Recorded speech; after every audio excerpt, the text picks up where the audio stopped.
চেহারা একটু যদি কোনো মতো চামড়া ফর্সা হয় দলা হয় ও মানে খুঁজেই পায় না, পাও করে ফেলাবি। কথা কয় না, কথা কয় না। এই চামড়া তুমি ফর্সা করো নাই, চামড়াটা ফর্সা করে দিয়েছেন কে? জোরে বলেন কে? কালো মানুষকে তুমি কালো বলতে পারো না, কালো মানুষকে অসুন্দর করার কোন প্রকার রাইট তোমার নাই, কারণ কালো আল্লাহ বানাইছে। কিন্তু আল্লাহ কয় লাকাদ খালাকনাল ইনসানা ফি আহসানি তাকওয়িম, আমি ওরে কালো বানাতে পারি, তবে পৃথিবীর শ্রেষ্ঠ আকৃতি আমি আল্লাহ ওরে দিছি। আল্লাহ যে মানুষটারে সুন্দর কয়, তুমি তারে ঘৃণা করো কেন? কেন করো? আল্লাহ তোমার চামড়া ফর্সা বানাইছে, আল্লাহ কয় বেশি না, খালি আগুন ধরবার চামড়াটা পুড়িয়ে যাইব, কেউ তোরে দাম দিব না। এই ক্ষমতা আল্লাহর আছে না নাই? ওর যা ডিল আছে কালো ইয়া, একবার যদি কারো মুখ পরে ভাই ওই মানুষের দিলে কেউ তাকায়? কথা কয় না। আল্লাহ কয় বেশি অহংকার করবি, খালি ওইরকম একটা ঝলকানি দেবে। মুমিনিন, কিন্তু এই মানুষগুলো প্রকৃত পক্ষে মুমিন নয়। নাউজুবিল্লাহ বলবেন না? ঘোষণাটা কার? আরো জোরে। আল্লাহ নিজে ঘোষণা দিয়ে বলছেন, মানুষের ভিতরে এমন এক শ্রেণীর মানুষ আছে যারা মুখে বলে আল্লাহর প্রতি ঈমান এনেছি, আখিরাতের প্রতি বিশ্বাস স্থাপন করেছি, কিন্তু প্রকৃত পক্ষে তারা মুমিন নয়। এই ঘোষণাটা যিনি দিয়েছেন উনি কি কোনোদিন মিথ্যা বলেন নাকি? জোরে বলেন।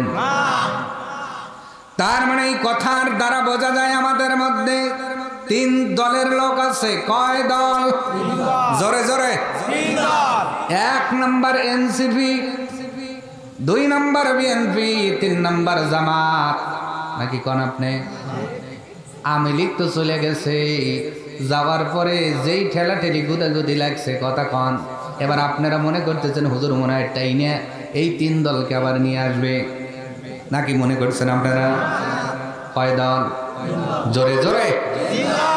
আল্লাহ নিজে বললেন তারা মুমিন নয়, কিন্তু মুখে বলে আমরা আল্লাহকে মানি, আখিরাত মানি, তারা ঈমানদার নয়। তার মানে এই 8 নম্বর আয়াতের আগে 7 নম্বর আয়াত পর্যন্ত আপনারা অনেকেই তো তেলাওয়াত করেন, আলিফ লাম মিম, যালিকাল কিতাবু লা রাইবা ফীহি হুদাল লিল الذين يؤمنون بالغيب ويقيمون الصلاة ومما رزقناهم ينفقون। আমার আল্লাহ প্রথম দিকে কি বলতেছেন আপনাদের আলোচনা বোঝানোর জন্য একটু ধারাবাহিক আসতেছি।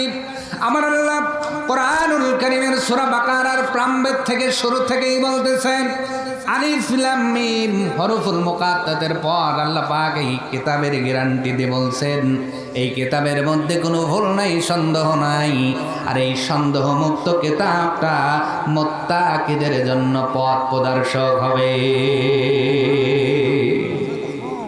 মুত্তাকি কারা? এবার আল্লাহ বলছেন আল্লাযীনা ইউমিনুনা বিল গায়ব। এক নাম্বার যারা অদৃশ্যের প্রতি ঈমান আনে, দুই নাম্বার যারা নামাজ কায়েম করে, তিন নাম্বার যারা আল্লাহ দেওয়ার যে থেকে আল্লাহর রাস্তায় খরচ করে। কয়টা হলো গুণ?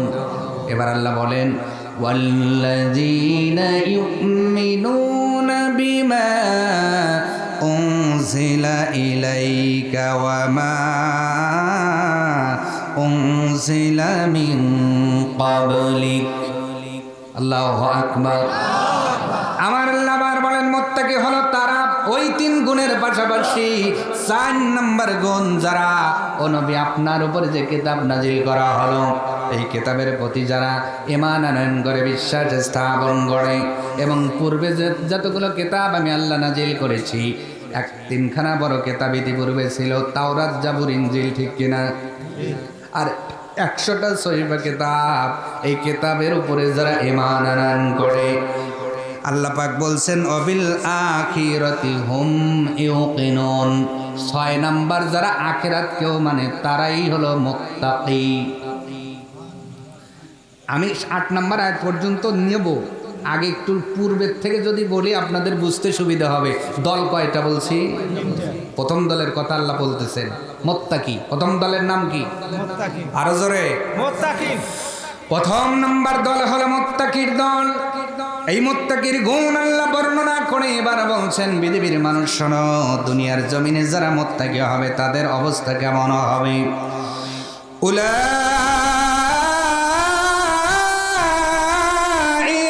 আলা হুদাম মির রাব্বিহিম ওয়া উলাইকা হুমুল মুফলিহুন।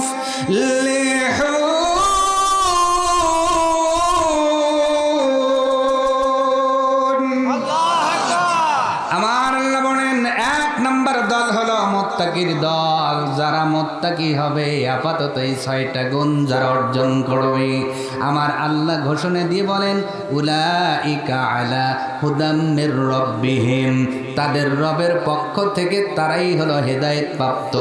ওয়া উলাইকা হুমুল মুফলিহুন, উপরন্ত এরাই হবে চূড়ান্ত সফল কাম। বলেন সুবহানাল্লাহ। আল্লাহ এখানে 3 দলের কথা বলেছি। 1 নাম্বার দল চলে গেল। 1 নাম্বার দলের নাম কি? জোরে, আরো জোরে। 1 নাম্বার দলের নাম হলো মুত্তাকির দল। আর যারা মুত্তাকি হবে তাদের আল্লাহ হেদায়েত দান করবেন, উপরন্ত কিয়ামতের দিন আল্লাহ তাদের সফলতা দান করবেন, তারা চূড়ান্ত সফলতা অর্জন করবে। আমার আল্লাহ এবার ডেকে বলতেছেন, ইন্নাল্লাযীনা কাফারু সাওয়াউন আলাইহিম আআনজারতাহুম আম লাম তুনযিরহুম লা ইউমিনুন। আমার আল্লাহ ডাক দিয়ে বলেন, ওগো নবীজি, দুনিয়ার ময়দানে মুত্তাকির দল চলে গেল, এরপরে হলো কাফের। নিশ্চয়ই যারা নিজেদের উপর কুফরিকে সমানভাবে প্রাধান্য দিয়েছে, নবী আপনি তাদেরকে বোঝান আর না বোঝান, এইটা তো নবীর যুগের ওয়াজ। কিন্তু কোরআনের ওয়াজ কি নবীর যুগেই সীমাবদ্ধ না কিয়ামত পর্যন্ত চলবে? জোরে। বর্তমান যুগে ওয়াজ হলো আলেম ওলামাদের জন্য, কারণ ইন্নাল উলামা ওয়ারাসাতুল আম্বিয়া, আলেমরা হলো নবীদের ওয়ারিস। ওই যুগে নবী ওয়াজ করেছেন, কাফেরেরা মানে নাই। এই যুগের ওয়াজ হবে এই আলেম ওলামারা। আল্লাহ পাক যেন ডেকে বলে, ও আলেম ওলামারা শোনো, তোমরা এই কাফেরদের যতই বোঝাও আর না বোঝাও, লা ইউমিনুন, এই কাফেরেরা কখনো ঈমান আনবে না। 2 নম্বর দলের নাম কি? কাফের।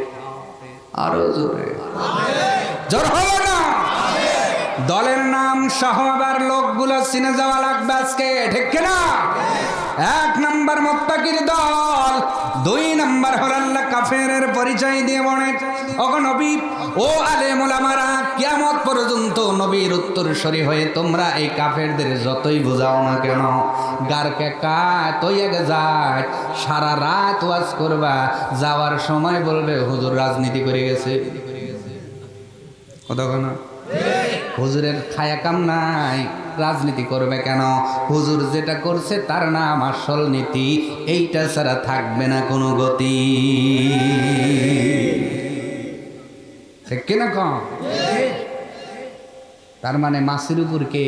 আমি গুড় খাই নাই। কোরআনের আয়াত বিপক্ষে গেলেই মনে করে হুজুর মনে আমাকে বলতে আসছে। না ভাই, আমার আব্বার বা আপনাদের এখানে খাইয়া, আমার বাড়ির ধান খাইয়া, চাইল খাইয়া, দাওয়াত খাইয়া এত দরকার পড়ে নেই আপনার বিপক্ষে কথা বলার জন্য। তবে কোরআনের আয়াত যদি বিপক্ষে যায়, সময় এখনো আছে, তওবা করে ভালো, আর নাইলে ভালো করার সিস্টেম আল্লাহর জানা আছে। ফাটক চেনে? ফাটকের মধ্যে গরু নেয় বীজ দেওয়ার জন্য। কি নেওয়ার জন্য? বীজ দেওয়ার জন্য গরু নিয়ে গেছে, কিন্তু গরু পাশের পায়ে একটু দুষ্টু বাড়ি দেয়। এবার যে বীজ দেয় ও কয় আর ফাটকে বেঁধেও তো সোজা হয় নাই, পাশার নিচে 2টা তাড়াতাড়ি বাঁশ লাগাও। কি লাগাও? যখন পাশা যাইতে দুইটা বাঁশ লাগাইছে, গরু কি আর লড়ে? শুল দেয়। আল্লাহ কয় দুনিয়ায় খুব বেরিতেছ, কবরে এসে দেখো ফাটক রেডি আছে,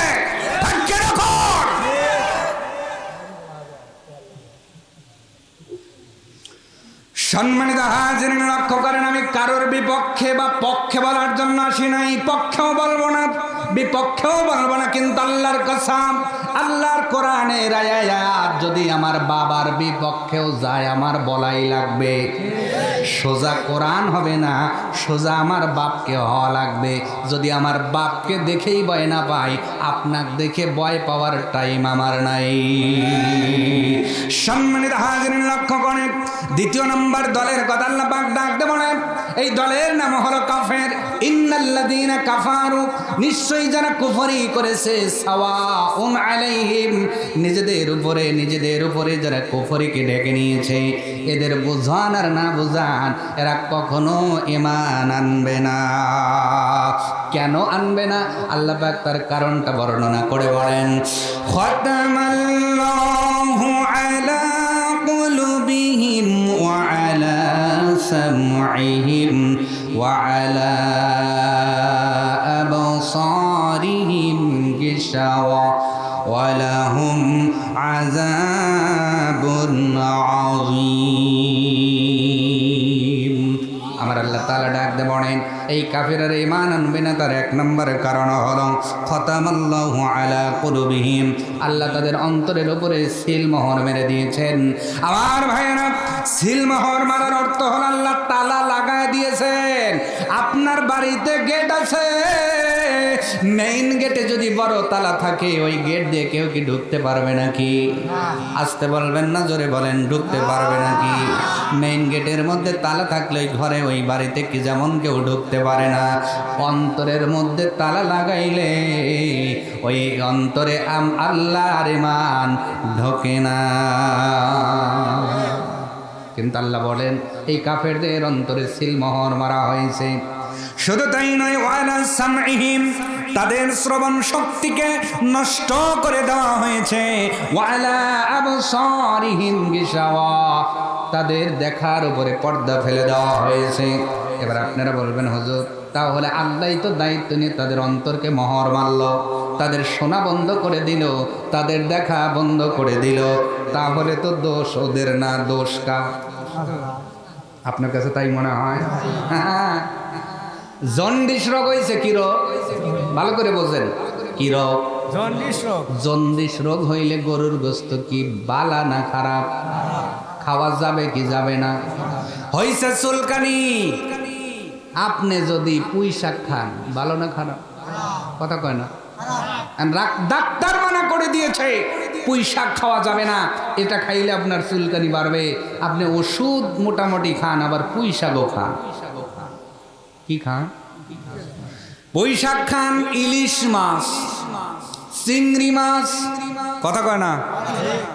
বয় একা, গয় রস্যু দন্তের ন, কি কথা বলেন?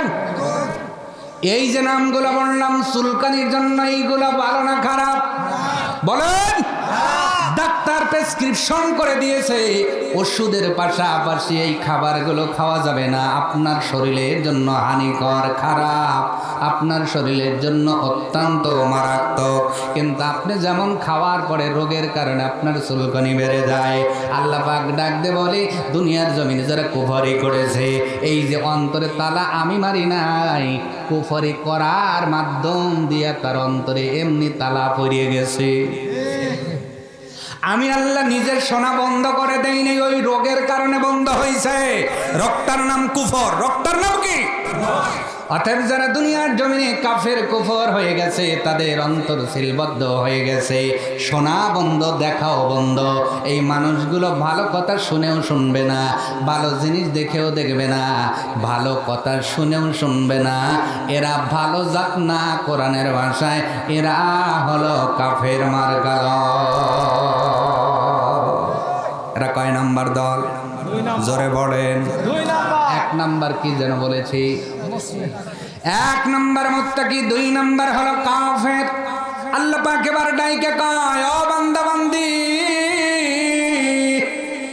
এক দল হলো সরকার, আর এক দল পরামানিক, লাগছে মারামারি, লাগছে না? মাঝখান থেকে আর এক দলের মোসেতাও, তার নাম হলো সর্দার। তার নাম কি? সর্দার। মানে 2 দল মারামারি ফাটাফাটি, ওরা কয় গ্রাম এখন আমাদের।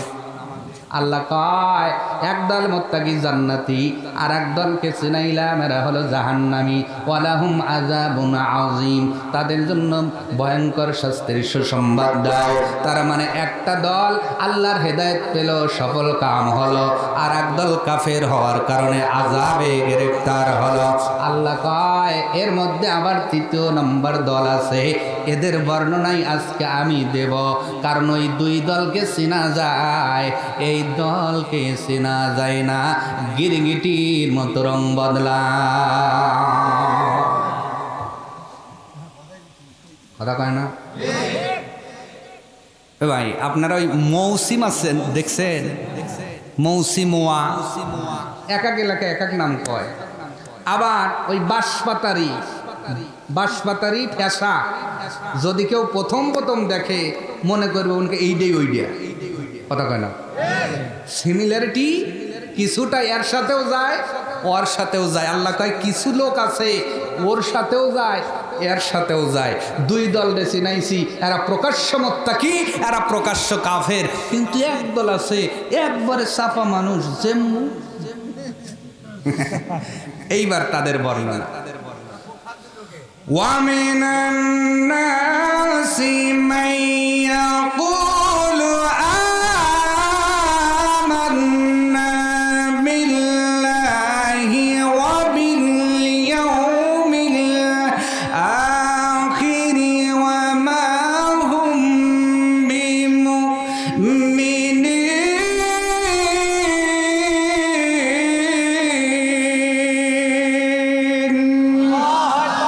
আমার আল্লাহ ডাইকে কয় 3য় নম্বর দল চিনে নাও বান্দা, ওরা কাফেরও না, ওরা মুত্তাকিও না। ওরা কাফেরও না, মুত্তাকিও না, কিন্তু তারা কারা? আমার আল্লাহ এবার বলতেছেন এরা হলো এমন দল যারা মুখে স্লোগান দিয়ে বলবে আমরা আল্লাহ মানি, আখিরাত মানি, প্রকৃত পক্ষে তারা ঈমানদার নয়, এরা হলো মুনাফিক। তাহলে 3 নম্বর দল কি বললাম? এইবার একটু যদি রাগ না করেন, মুখস্থ করেন, 1 নম্বর দলের নাম কি? 2 নম্বর দলের নাম কি? 3 নম্বর দলের নাম কি? আজকে এই 3 নম্বর দল নিয়ে আমাদের আলোচনা। কারণ হলো আমার আল্লাহ ডাক দেখায়, এ বান্দা বান্দি খবরদার, মুনাফিক হয় না, মুনাফিক হয় না। ইন্নাল মুনাফিকিনা ফিদ দারকিল আসফালি মিনান নার। কারণ আমি আল্লাহ মুনাফিকদের জাহান্নামের একদম নিচে দেব, নিচে দেব, নিচে দেব। কাফেররা ওই জায়গায় যাবে না, কত নিচে আল্লাহ পাক দিবেন। আল্লাহর নবী একদিন মসজিদে নববীর মধ্যে বসে আছেন, হঠাৎ করে একটা আওয়াজের শব্দ নবীর কানে আসলো, সাহাবীদের কানে আসলো। সাহাবীরা বললেন, রাসূলুল্লাহ, এই জাতীয় আওয়াজ আমরা কোনোদিন শুনি নাই, কিসের আওয়াজ?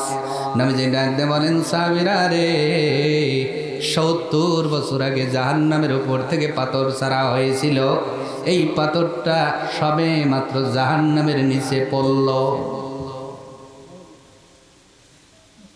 একটা পাথর 70 বছর আগে জাহান্নামের উপর থেকে ছেড়ে দেওয়া হয়েছে। যদি পড়তেই 70 বছর লাগে, গভীরতা কত রে ভাই! আল্লাহ নিজে বলছেন ওই জাহান্নামের নিচে কাফেরদের দেওয়া হবে না, ওই জাহান্নামের নিচে ইহুদিদের দেওয়া হবে না, খ্রিস্টানদের দেওয়া হবে না, ওই জাহান্নামের নিচতলায় দুনিয়ার জমিনে হিন্দুদেরকেও দেওয়া হবে না। ওই জাহান্নামের একদম নিচে আমি আল্লাহ মুনাফিকদের দিয়ে সাজাবো। আওয়াজ তুলে বলা যাবে কি নাউজুবিল্লাহ? এবার মুনাফিক হওয়ার শর্ত আছে, মুনাফিক হওয়ার শর্ত আছে না নাই? শর্ত হলো 1 নম্বর শর্ত মুসলমান হওয়া। 1 নম্বর শর্ত কি? মুসলমান হওয়া। কারণ যে মানুষ মুসলমান হবে ওই মুনাফিক হবে, যে কাফের ও তো কাফের, যে কাফের ও কাফের। তাহলে মুসলমান হওয়ার পরে মুনাফিক হয়। এইবার যে যার জায়গা থেকে বিচার করবেন। মুসলমান সাজিয়ে তো বসে আছি, আমি তো মুনাফিক হই নাই। যদি হই খবর আছে না নাই? আরো জোরে। একদম নিস্তলে আল্লাহ দিবেন, যেখান থেকে অগ্নিটা উৎপন্ন হবে, যেখান থেকে জাহান্নামের আগুনটা উৎপন্ন হবে। ও ভাই, আপনি এখানে লাকড়ি জ্বালাইছেন না, পাকাইছেন তো? আগুনের উপরে একজন হাত রাখছে আর একজনের হাত নিয়ে একদম আগুনের নিচে যেখান থেকে খড়ির থেকে আগুনটা উঠতেছে ওই জায়গায় দিছে। দুইজনের কি একইভাবে পুড়বে না কম বেশি হবে? ওই খড়ির যে উত্তাপ, ওই খড়ির সাথে লাগলেই তো অবস্থা খারাপ, ঠিক কিনা কম? সম্মানিত হাজিরিন, কাফেররা মুনাফিক হয় না, হিন্দুরা মুনাফিক হয় না, ইহুদিরা মুনাফিক হয় না। মুনাফিক হওয়ার জন্য মুসলমান শর্ত, মুসলমান শর্ত, মুসলমান শর্ত। তার মানে যারা মুসলমান হওয়ার পরে আমার আল্লাহকে মুখে মানে, আখিরাতকে মুখে মানে, কোরআনকে মুখে মানে, মসজিদ মুখে মানে, মুসলমানের জীবন মুখে মানে, কিন্তু অন্তরে বিশ্বাস করে না, এরাই হলো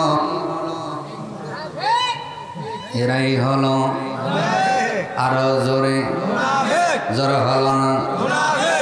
আল্লাহর কোরআনের আইন অনুযায়ী মসজিদ চলে, কি চলে? চলে না?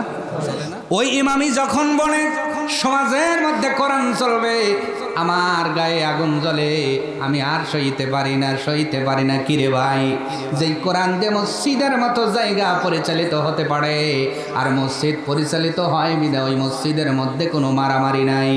ভ্যান চালক যেই জায়গায় কোটিপতি সেই জায়গায়, আপনার সুইপার যেই জায়গায় কোটিপতি সেই জায়গায়। তাহলে কোরআন দিয়া, কোরআনের নিয়মে মসজিদ শুধু চলার কারণে যদি মসজিদে এতটা শান্তি হয়, ওই মসজিদ থেকে বের হয়ে সমাজের মধ্যে যখন কোরআন চালু করতে চায়, যাদের গায়ে আগুন জ্বলে বুঝবেন ভেজাল আছে। কথা কয় না? আমি কি আমার কথা বলতেছি? কার কথা? সম্মানিত হাজিরিন, এবার আসেন, মুনাফিকের কিছু আলামত আছে, বৈশিষ্ট্য আছে, সিম্পটম আছে। যেই সিম্পটম দেখে আপনি মুনাফিক চিনতে পারবেন। আমার মা বোনেরা, আপনারাও দেখেন তো এই সিম্পটমগুলো আপনাদের মধ্যে প্রকাশ পায় কিনা। যদি এই আলামতগুলো প্রকাশ পেয়ে যায়, আপনি হবেন মুনাফিক। আল্লাহর কসম, মুনাফিকদের জন্য নবীর দোয়া কবুল হয় নাই, সাইফুদ্দিনের দোয়া কেমনে কবুল হবে? বুখারীর বর্ণনায় মুনাফিকের আলামত তিনটা দেওয়া হয়েছে। কয়টা? এক নাম্বার, দুনিয়ার জমিনে মুসলমান দাবি করার পরে, ভালো করে বুঝবেন, কাফেরদের জন্যই ফতোয়া না। বুখারীর বর্ণনায় বলা হয়েছে দুনিয়ার জমিনে মুসলমান দাবি করার পরে যেই ব্যক্তি কথায় কথায় মিথ্যা কথা বলবে, এমন মানুষ স্বরূপপুরে নাই। মহিলাদের ভিতরে তো নাই, এরা সব আল্লাহর ওলি নাকি? আছে কি এরকম মহিলা? আছে? মিথ্যা কথার লোক নাই। মনে রাখবেন, মুসলমান দাবি করার পরে যার জবান থেকে 70 সে মিথ্যা বেশি বের হয়, মিথ্যা বেশি বের হয়, নবী বলে গিয়েছেন তার মধ্যে মুনাফিকের আলামত আছে। 2 নাম্বার, যে আমানতের খেয়ানত করে। আমানতের খেয়ানত কি বোঝেন নাকি? একজনকে টাকা দিলেন, টাকাটা চাইতে গেলেন, টাকা দেয় না, ভেঙে ফেলেছে। আরে ভাই, আজ থেকে 50 বছর 40 বছর আগে মানুষের টাকা ভাঙতো। এরা তো আমানতের কি খেয়ানত করছে। বর্তমান ডিজিটাল যুগ, মসজিদের টাকাও বাদ যায় না, কবরস্থানের টাকাও বাদ যায় না, এতিমখানার টাকাও বাদ যায় না।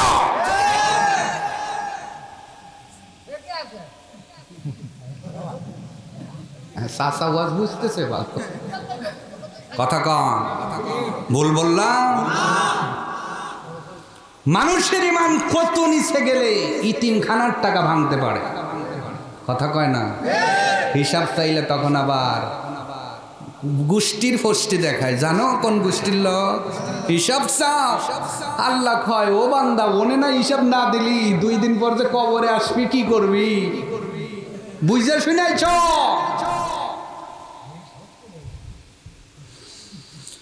তাহলে 2 নাম্বার যারা আমানতের খিয়ানত, এইটা আমানত শুধু টাকার আমানত বোঝাইলাম। আমার মা বোনেরা ভালো করে বোঝেন, আপনার স্বামী আপনার জন্য আমানত। স্বামীর জন্য আপনি আমানত। আপনাকে বিয়ে করেছে, মহারানা দিয়েছে, আপনার সতীত্ব ইজ্জত স্বামীর জন্য, ওই মোবাইল ফোনে ভিডিও ফোনে কথা বলার জন্য নয়। যেই মহিলাগুলো স্বামী বাদ দিয়া পর পুরুষের কাছে হ্যালো কয়, ওরাও কিন্তু স্বামীর আমানত নষ্ট করছে। মহিলাদের বললাম, পুরুষদের মধ্যে আছে না নাই? আপনি হল আপনার স্ত্রীর আমানত। স্ত্রী যেমন স্বামীর আমানত, স্বামীও স্ত্রীর আমানত। আপনি কেমন করে রাত 12টার পরে বউ ঘুমায় আছে, আর আপনি আস্তে করে মিস কল পায়া ওই উঠান বাড়িতে যায় ঘন্টার পর ঘন্টা কথা কয়, এমন সোয়ামালই এলাকায় আছে না নাই? এরাও আমানতের খিয়ানত, তার মানে মুনাফিক। তার মানে কি? আজকের স্বামীর হক স্ত্রী নষ্ট করে, স্ত্রীর হক স্বামী নষ্ট করে। আজকে অনেক বাবা সন্তানের হক নষ্ট করে। কথা বলা লাগবে। কি সোনার হাজি ওয়াজ করে যাওয়ার আগে বেটা কইতেছে, বেটা এসো একটু লিখে দিয়ে যাই। এরকম লোক আপনাদের জানা মতে নাই মনে হয়। কসম আল্লাহর উপরে করা ঠিক, যতটুকু জ্ঞান আছে বা অর্জন করেছি, আল্লাহি আল্লাহর কসম করে বলছি, যারা এই কাজ করে হজে গেছেন, একবার কেন কিয়ামত পর্যন্ত আল্লাহ যদি হায়াত দেয়, প্রতি বছর হজ করলেও হজ কবুল হবে না, হবে না এবং হবে না। হাত আছে জন্য সব জায়গায় সই করা যাবে না, হাত আছে জন্য সব জায়গায় টিপ সই দেওয়া যাবে না। ওই ছেলেও যেমন আপনার জন্মানো, মিয়াও আপনার জন্মানো। কে পাওয়ার দিল আপনাকে? পাইলেন কোথায় ক্ষমতা? আপনি মিয়ার হক নষ্ট করে হজে যায়, এখন লাভবাহিক, আল্লাহ আমি হাজির। আল্লাহ কয় হাজির তো আয় আয়, বাটামো রেডি রয়েছে কবরে।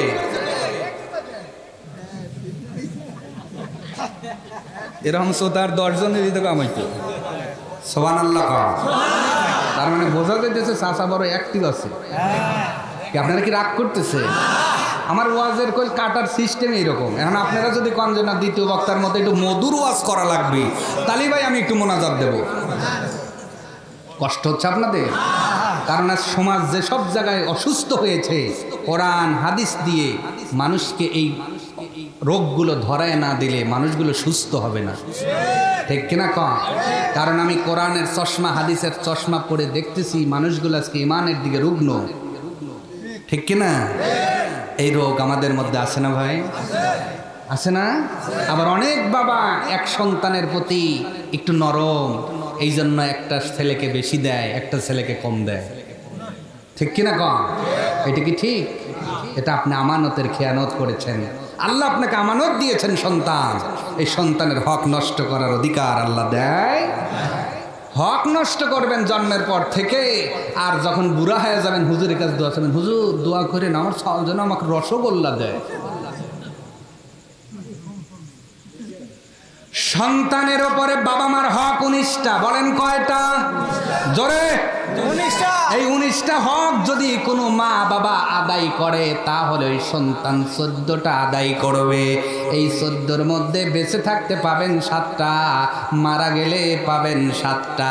তার মানে দুনিয়ায় বেঁচে থাকতে যেই মা বাবার 7টা অধিকার পেতে চায়, জন্মের পর থেকে আপাতত 19টা দেওয়া লাগবে।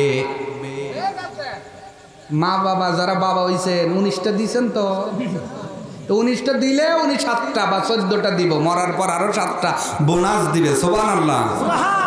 আপনি 19টা দিবেন না, নাম থেকে শুরু করে আকিকা নাই, কোনো কিছু নাই, জন্মের পরে বক্স, আজমের পরে বক্স, প্লেট, তারপরে কত কি। যখন সওয়াল বিয়ে করে বোর কথা শোনে তো খুনবো না, বিয়ার সময় তো যৌতুক আছে। কথা কয় না, সব দিকে গোড়া কাইটে না, তখন হুজুরে ফেলাইছে বিপদে। মোল্লা এখন হুজুরও তো বিপদে পড়ছে। টাকা একটু মুসাফা হয়ে খুশি দিয়ে কয়, হুজুর একটু জোরে দোয়া করেন তো, সওয়াল করে কথা শুনতেছে না। এখন হুজুর তো ইমামত দিলে বিপদে পড়ছে, দোয়া না করলে ইমামতেও থাকে না। ও কইতেছে, আল্লাহ ও আল্লাহ, আব্বার সাথে সওয়ালে জিগার আঠার মতো লাগা দিও আল্লাহ। আল্লাহ কয়, লাগবো কেমনে, আমল নাই। এরা মুনাফিক। আমার কথা জোরে কান, এরা কি ফিক? আরো জোরে। আপনি মুখে আল্লাহকে মানেন, কিন্তু বাস্তব জীবনে কোরআনের বিধান আপনি মানেন না। আপনি মুখে আল্লাহরে মানেন, নামাজের মধ্যে আল্লাহরে মানেন, সমাজনীতিতে আল্লাহরে মানেন না। আপনি কোরআনের এই বিধানটা মসজিদের মধ্যে মানেন, ব্যক্তি জীবনে আপনি মানেন না। কোরআন আপনি মসজিদের মধ্যে মানেন, আপনার পরিবারে পর্দা করা ফরজ, এইটা আপনি মানেন না। ঠিক না? সম্মানিত হাজিরিন, লক্ষ্য করেন। এবার আমি আপনাদের মুনাফিকদের ব্যাপারে একটা মেসেজ দেব। নবীর দোয়াই যদি কবুল না হয়, মুনাফিকদের ব্যাপারে একটু আওয়াজ দিয়া স্বরূপপুরের মানুষগুলো বলেন তো, যাদের নামে নবীজির দোয়াই আল্লাহ কবুল করেন নাই, পৃথিবীর জমিনে এমন কোন আলেমের জন্ম কি হয়েছে বা হবে? ওই দলের জন্য তো সেই আলেমের দোয়া কবুল হবে? বলেন। তার মানে যাদের জন্য আল্লাহ নবীর দোয়াই কবুল করেন নাই, মুনাফিকদের সরদার যাকে বলা হয়, তার নাম হলো আব্দুল্লাহ ইবনে উবাই ইবনে সুলুল। ওনার একটা সন্তান ছিল, তার নামও আব্দুল্লাহ। কিন্তু বাবা মুনাফিক হলে কি হবে? সন্তান আব্দুল্লাহ আমার নবীর একজন একানিষ্ঠ সাহাবী। বলেন সুবহানাল্লাহ। চেহারা একটু যদি কোনো মতো চামড়া ফর্সা হয়, দলা হয়, ও মানে খুঁজেই পায় না, পাও করে ফেলাবি। কথা কয় না, কথা কয় না। এই চামড়া তুমি ফর্সা করো নাই, চামড়াটা ফর্সা করে দিয়েছেন কে? জোরে বলেন কে? কালো মানুষকে তুমি কালো বলতে পারো না।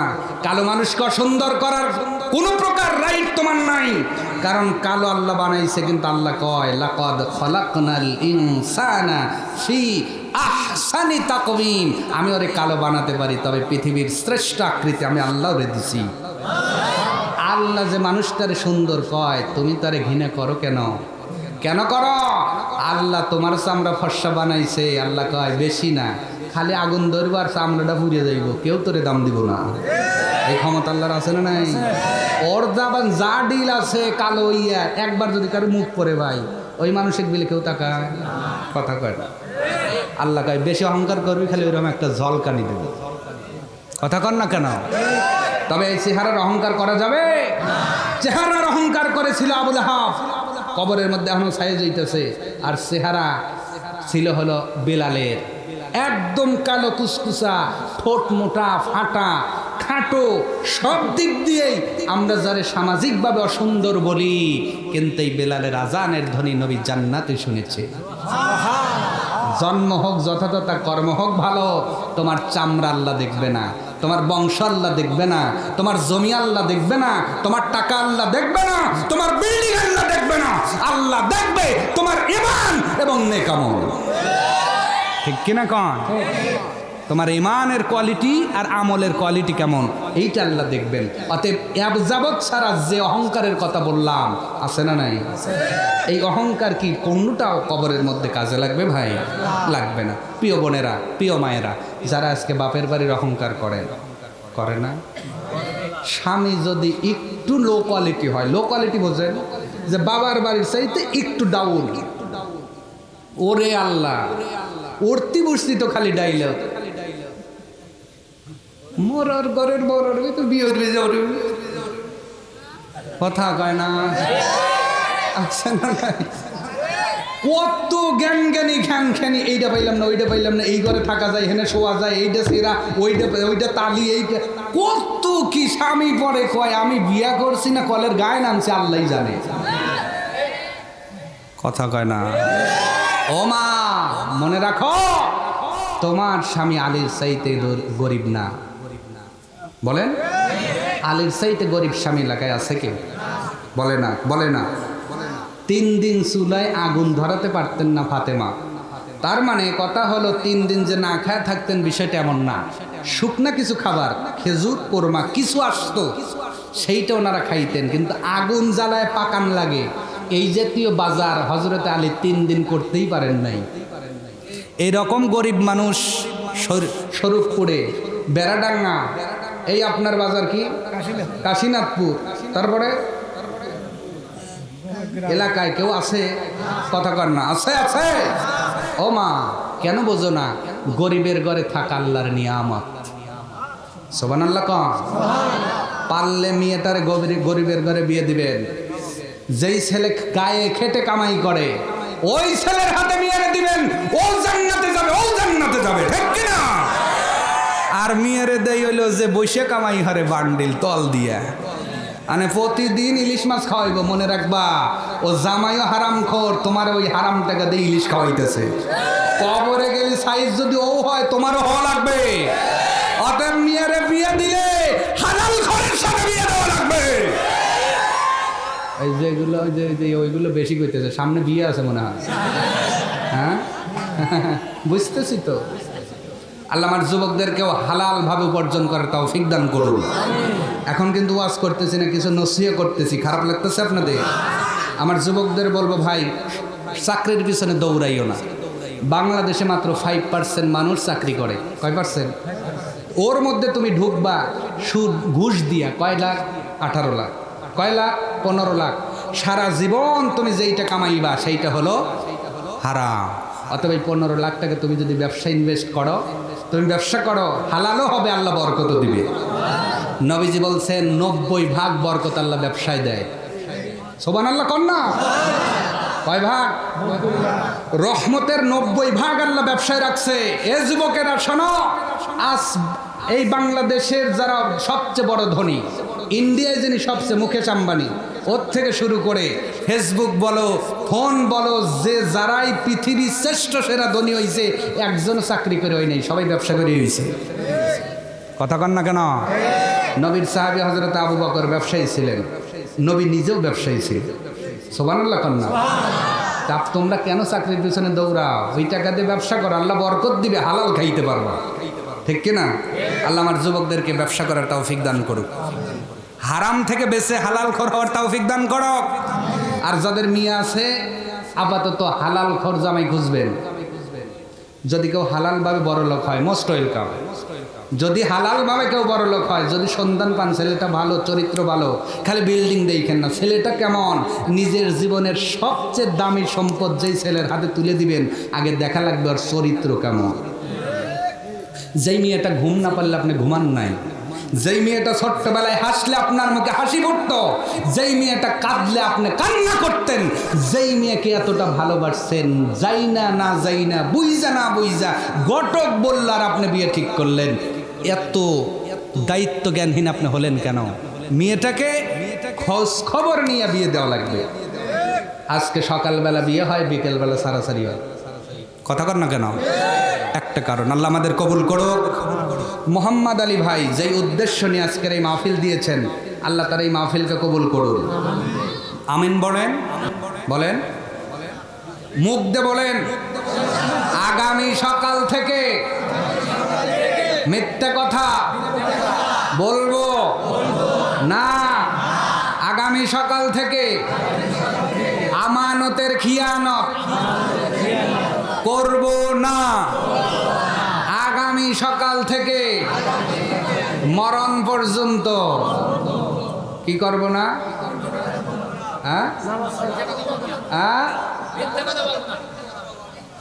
তিনটে আলামতও ভুলে গেছে। দেখেন, একটা হলো মিথ্যে কথা বলবো না, 2 নম্বর আমানতের খিয়ানত করব না, 3 নম্বর ওয়াদা দিলে ওয়াদা ভাঙবো না। ঠিক আছে? যে ওয়াদা দিবেন ওয়াদা রাখবেন, ওয়াদার খেলাপ করবেন না। এই যে সামনে আসতেছে না, কথা কয় না, আমার ভাই, বাপেরও ভাই, ছেলেরও ভাই। সকালবেলা একজন আইকে কইব, চাচা বলে বাবা ঠিক আছে, মোসাফির জাকি দেখছেন নাকি? ঠিক আছে বাবা। আবার বিকেলবেলা আইতেছে, ঠিক আছে না। আপনার বক্তব্য স্পষ্ট করা লাগবে, ঠিক কিনা? স্পষ্ট বক্তব্য দিতে হবে, মুনাফিক হয়ে থাকা যাবে না। ঠিক কিনা কন? আপনি যে আসে তার সাথে হাত মিলে কন ঠিক আছে দেখবানে, তার মানে আপনি অদা দিলেন তো লোকটার কাছে, আপনি কি সকলকেই ভোট দিবেন? এটাও মুনাফিকের কাজ। অতএব আপনার ক্যারেক্টার, আপনার চরিত্র আপনাকে অবশ্যই পরিষ্কার করতে হবে। না বাবাজি, আপনি যতই বলেন আমি আপনাকে কথা দিতে পারছি না, যাকে পারবেন তাকে বলবেন, ঠিক কিনা কম? আবার বিয়ে বাড়িতে যাওয়া অদা দিয়ে আসেন, মাস যায় বছর যায় আপনার খবর থাকে না, কথা কম। বৌমাকে অদা দিয়েছেন, মারে তুমি আমার ছেলেকে বিয়ে করো, বিয়ের পরের মাসেই আর বানায় দেবো, সাওয়ালের বিয়ের জয়া গেছে, বৌমা আর পায় নাই, কথা কয় না। এখন আরের কথা বলি কয় কি, কে গরুর আর কি খাও না নাকি? তখন তো ওই আরের কথাই কইছি। এই জাতীয় অদা, স্ত্রীকে অদা দিয়েছেন, মহারানা দিবেন, কথা কন না কে? মহারানা ছাড়া কি বিয়ে হয়? বলেন, একটু বলেন। ওই কায়দা করেই কলে ইমাম সাহেব বিয়ে পড়াইছে, নগদ বাকি এত বুঝিয়া পায়া বাকি টাকার দাবি রাখিয়া। আপনি তখন হান না, হ্যাঁ হুজুর দিয়ে দেবো দিয়ে দেবো, ছাওয়াল হইয়া নাতি বুতি হইয়া মরার গাটাই গেছে, এখনো মহারানা শোধ হয় না। যখন জান বাড়াবি তখন চাচা কয় কি, ও আমুকের মা একসাথে এত সংসার হইলে এই কয় হাজার তেল লেগে তুমি কি দাবি রাখবে? মরার চিন্তায় বেঁচতেছে না, ওই সময় চাষিক যা কয় কি, কথা কয় না রে কয়। মনে রাখবেন, স্পষ্ট কথা আবার বলছি, যারা মহারণা ধার্য করে স্ত্রীর কাছে অদা দিয়া এখনো শোধ করে নাই, প্রতি মিলনে জেনার গোনা হইতেছে, হিসাব দিতে পারবেন তো? ওই যে মাপ ওইভাবেই হবি। আল্লাহ আমাদের কবুল করুক, আল্লাহ আমাদের কবুল করুক। কত দিকে বুঝাইলাম, যদি এই ওয়াজগুলো আপনারা নিতে পারেন, আগামীর থেকে সমাজ ভালো হবে, সমাজে শান্তি আসার কথা, ঠিক কিনা? আল্লাহ আমাদের কবুল করুক, বলেন আমিন। সভাপতি সাহেব কিছু বলবেন না, আমরা সকলেই মোনাজাতে যাব। একটু আকপাস হয়ে লাইন ধরে বসেন তো, আকপাস হয়ে একটু কাটা করে বসে দেন, যেহেতু তবারক করা হয়েছে, ইনশাল্লাহ সবাই যদি পায়, একটু কাটা করে বসেন, সবাই পারি, আমরা খুশি হবো না, আপনারা খুশি হবো ইনশাল্লাহ।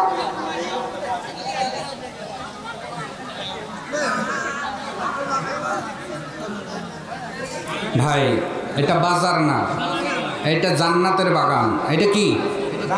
এটা বাজারের মতো আচরণ। এই যুবকরা, এই সোনারা, এই যে এই তোমরা আমার বন্ধু, আমরা তোমার দোস্ত, দোস্তরে কষ্ট দিবা, কষ্ট হইলে আমার কাছে আয়ো, আর ওনার জায়গা হইলে সুন্দর করে বয়ো, যাইব যাওয়ার মতোই যাইব ইনশাআল্লাহ। বসেন, ধৈর্য ধরেন, যতার সময় আপনার কাছে পৌঁছে যাবে। আল্লাহ আমাদের কবুল করো, সকলেই ধরে দেব। আল্লাহুম্মা সাল্লি আলা মুহাম্মাদ ওয়া আলা আলি মুহাম্মাদ কামা সাল্লাইতা আলা ইব্রাহিম ওয়া আলা আলি ইব্রাহিম ইন্নাকা হামিদুম মাজিদ।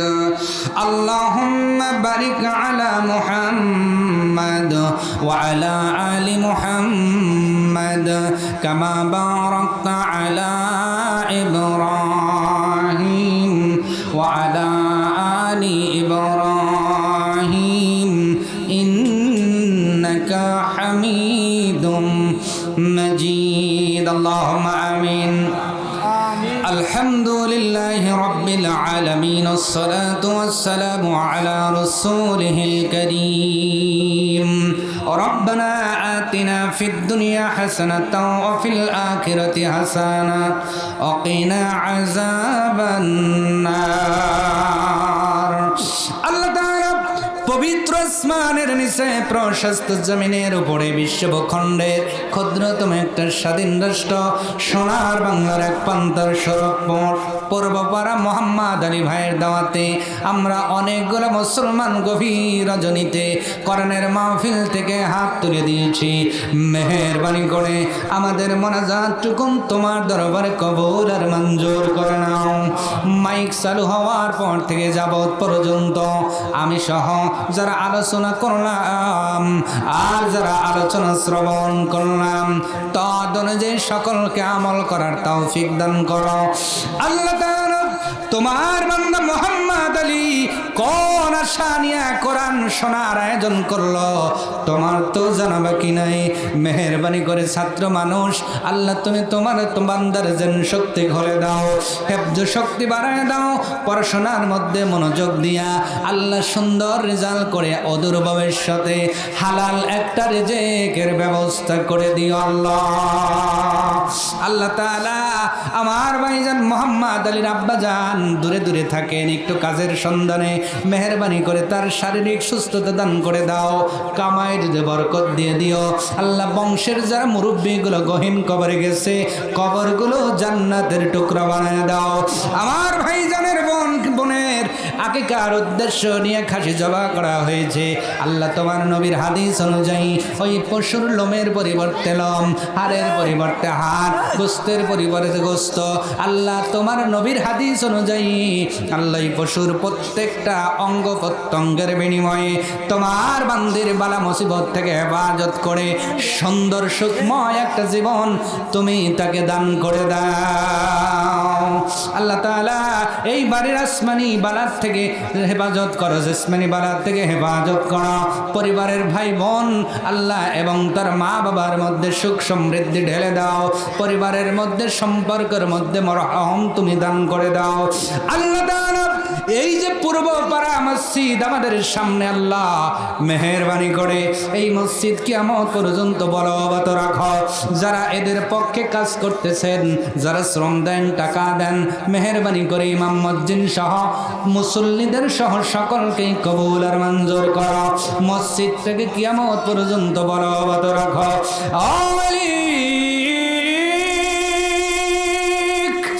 একদিন তো আজরাইল চলে আসবে, আমরা এই পৃথিবী ছেড়ে চিরজন্মের মতো বিদায় নিব। আমাদের পূর্বপুরুষরা বিদায় নিয়ে চলে গিয়েছেন। আল্লাহ তাআলা মেহেরবানি করে ওই মরণাসার পূর্বে আমাদের ইমানদার বানাও, মুত্তাকি বানাও। আল্লাহ তাআলা যেই তিনটা দলের কথা বললাম, 1 নাম্বার মুত্তাকি, তাদের জন্য তুমি ঘোষণা দিয়েছো শান্তির সফল কামের। 2 নাম্বার দল হলো কাফের, 3 নাম্বার দল হলো মুনাফিক। আল্লাহ মুনাফিক হতে চাই না, মুনাফিকরা জাহান্নামের একদম নিচে যাবে। কাফেরও হতে চাই না, কাফেররা কোনোদিন জান্নাতে যাবে না। আল্লাহ 1 নাম্বার দল হতে চাই, আমাদেরকে মুত্তাকি বানাও, মুত্তাকি বানাও। আর মুত্তাকির যতগুলো গুণ তুমি কোরআনে বর্ণনা করেছ আল্লাহ, সেই মোতাবেক জীবন পরিচালনা করার তৌফিক দাও। ব্যক্তি জীবন থেকে শুরু করে রাষ্ট্র জীবন পর্যন্ত কোরআনের আইন তুমি চালু করার তৌফিক দান করো আল্লাহ। আগামী 5 তারিখ মসজিদের জালসার ডেট করা হয়েছে। আল্লাহ মেহরবানি করে ওই জালসার মধ্যে ভরপুর কামিয়াব তুমি দান করে দিও। প্রত্যেকটা মানুষকে, সদস্যকে, মুসল্লিদেরকে, এই সমাজস্থ মানুষ এবং আশেপাশের মানুষকে এই মসজিদের পক্ষে কাজ করে জান্নাত হাসিল করার তৌফিক দান করো আল্লাহ। যারা মসজিদের পক্ষে থাকবে, তোমার নবী বলেছেন তাদের জন্য জান্নাতে বালাখানা বানানো হবে। আল্লাহ এই জাতীয় মানুষকে তুমি প্রত্যেকটা এলাকার মহল্লার মানুষকে মোফাদান করে দাও আল্লাহ। যারা কৃষক জমিনে বরকত দিও, যারা ব্যবসায়ী দোকানে ফসলে বরকত দাও আল্লাহ। আমার যুবক যারা আছে, কলিজার টুকরা কিশোর, প্রত্যেককে পড়াশোনার মধ্যে মনোযোগ দিয়া, এবছরের রেজাল্ট বেশি ভালো হয় নাই আল্লাহ। ফ্রি ফায়ার, পাবজির মতো গেমের এই মুসিবত, এই গজব থেকে আমার যুবক কিশোরদের হেফাজত করো। বিশেষ করে বর্তমানে আল্লাহ জুয়ার মধ্যে আমার যুবকরা বেশি ইনভলভ হয়ে যাচ্ছে আল্লাহ। তোমার আসমানি ফয়সালা দিয়া আমার মুসলমান যুবকদের হেফাজত করে ঈমানের দিকে ফিরে আসার তৌফিক দান করো। যতদিন বাঁচায় রাখো ঈমান আর নেক আমলের উপর বাঁচায় রেখো, যেই দিন মালাকুল মউত মৃত্যুর পয়গাম নিয়ে হাজির হয়ে যাবে, ওই মুসিবতের কালে ঈমানকে মজবুত রেখে জবানে পড়ায় দিয়েন লা ইলাহা ইল্লাল্লাহু মুহাম্মাদুর